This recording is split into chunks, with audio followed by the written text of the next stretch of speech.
ভক্তবৎসল ভগবান। শ্রী সুখদেব প্রভু দিব্য অম্বরীশ চরিত্র বর্ণন শ্রবণ করালেন।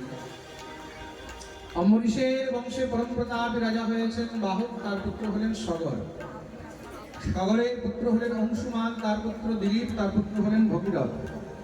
এই ভগীরথ তপস্যা করে গঙ্গাকে নিয়ে এসেছেন, যেই কারণে গঙ্গার এক নাম হলো ভাগীরথী। বলিয়ে গঙ্গা মাইয়া কি। এই ভগীরথের পুত্র হলেন খটবাঙ্গ, তার দীর্ঘবাহু, তার পুত্র হলেন রঘু, রঘুর পুত্র হলেন অজ, অজের পুত্র হলেন দশরথ। এই দশরথের তিনটি রানী ছিলেন, কৌশল্যা, কইকেয়ী আর সুমিত্রা। তিন রানীর ঘরে চারটি পুত্র হলো। স্বয়ং ভগবান অবতার নিয়ে এসেছেন। চার পুত্র কে রাম, লক্ষ্মণ, ভরত আর শত্রুঘ্ন। বলিয়ে রাজা রামচন্দ্র ভগবান কি। ভাগবতের মধ্যে রামচরিত্র অনেক সূক্ষ্ম রূপে বর্ণন করা হয়েছে।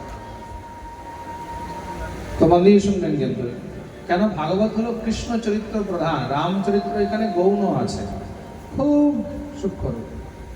রাম চরিত্র যদি কোনো সময় বিস্তারে শুনতে হয়, তার জন্য রাম কথা শুনতে হবে। রাম কথা অনেক বিশাল, রাম কথাও খুব মধুর। যারা ইউটিউবে শুনেছেন রাম কথা, তারা নিশ্চয়ই তার আনন্দ পেয়েছেন। কোনো সময় যদি রাধারমণের কৃপা হয়, আমরা বসিরহাটে বসে রাম কথা শ্রবণ করি। একবার প্রেম সে বলো জয় শ্রীরাম, জয় শ্রীরাম, জয় শ্রীরাম। বলিয়ে সীতারামচন্দ্র ভগবান কি। আমরা সম্পূর্ণ রামায়ণ একটি শ্লোকে একবার শ্রবণ করে নিই।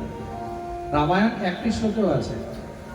আদৌ রাম তপোবনাদিগমনম হত্বা মৃগম কাঞ্চনম বৈদেহী হরণম জটায়ু মরণম সুগ্রীব সম্ভাষণম বালী নিগ্রহণম সমুদ্র তরণম লঙ্কাপুরী দহনম পশ্চাদ রাবণ কুম্ভকর্ণাদি হননম এতদিহি রামায়ণম। আপনারা চাইলে আপনারা নিজেও কিন্তু প্রতিদিন এই একটি শ্লোকে সম্পূর্ণ রামায়ণ পাঠ করতে পারবেন। এটাকে বলা হয় একশ্লোকী রামায়ণ। কি বলা হয়?